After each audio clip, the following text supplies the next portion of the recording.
I was lucky enough to be invited to the Halo Infinite tech test. Firstly, Infinite is excellent. It feels fantastic. I would describe it as the perfect blend of the deliberate and weighty feel of old school Halo and the modern arena FPS feel of Halo 4 and 5. It's definitely closer to 5 than say Halo 3, but 343 has moved along the spectrum and ended up somewhere between the two. Starting off in the menus, the customization looks deep. I quite enjoyed being able to have prosthetic limbs, and being able to change your suit's onboard AI help gives the standard multiplayer callout some much needed personality, even if I didn't quite like any of the AIs available. The settings are deep.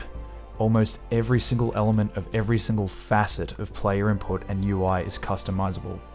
I think this really indicates how player-centric 343, and on a larger scale Microsoft, have been when considering game design and features.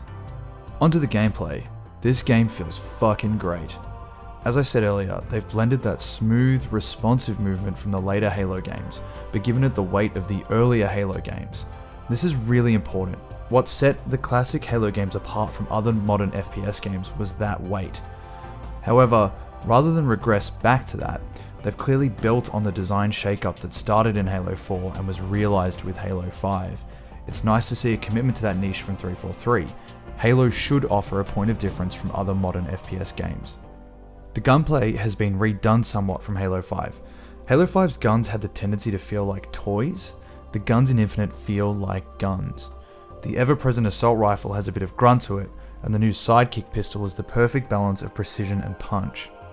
The battle rifle I found to be lacking in oomph, but oomph is something the new VK delivers in spades. I think this is effectively the new spin on the DMR.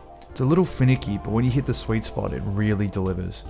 Moving on from there, some new weapons have made an appearance. The new shotgun lacks the gutsy punch of the classic shotgun, but it's satisfying to get up close and personal and clear a room in a bullet storm. I wasn't a huge fan of either the Ravager or the Skewer for moment-to-moment combat, with the Ravager being particularly disappointing. However, the feeling is spot on. The weapon drills are an excellent way to try out the new weapons or just get some practice in. It was definitely helpful to check out the new weapons prior to diving into matchmaking, just to avoid some nasty surprises. I think a leaderboard system would be an excellent addition to the weapon drills and provide a lot of playability. There's a limited selection of maps thus far in the test, with Live Fire, Bazaar and Recharge being available. Live Fire is quite a good map, featuring a UNSC weapon range as the setting. The design of the map here is something of a return to classic Halo map design. One central corridor, 2 open areas on the outside to create a 3-lane map flow, 1 area underneath the map for transitioning. I think Live Fire's brilliance lies in its simplicity. 3 lanes, transition points at the ends and across the middle. Power weapons central. Simple ingredients, cooked well. Bazaar I'm not really sure about. It again has a simple design with a central open area and 2 outer areas on either side, directing all traffic back into the central area. It is interesting to note the verticality here. While it is not being featured, it does lend that central area an interesting low ground versus high ground dynamic. However, outside of that, the map feels a little uninspired. If Live Fire is simplicity done well, Bazaar is simplicity done less well. Recharge is an interesting map. I can see why it's been heavily featured in promotional material for the multiplayer component of Infinite.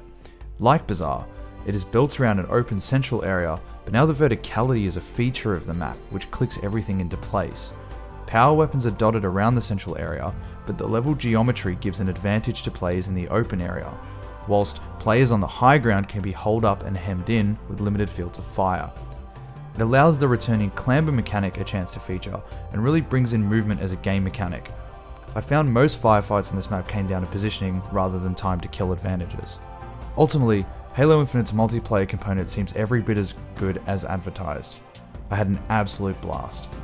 Analytical thinking aside, it's just fun. It really is just a lot of fun.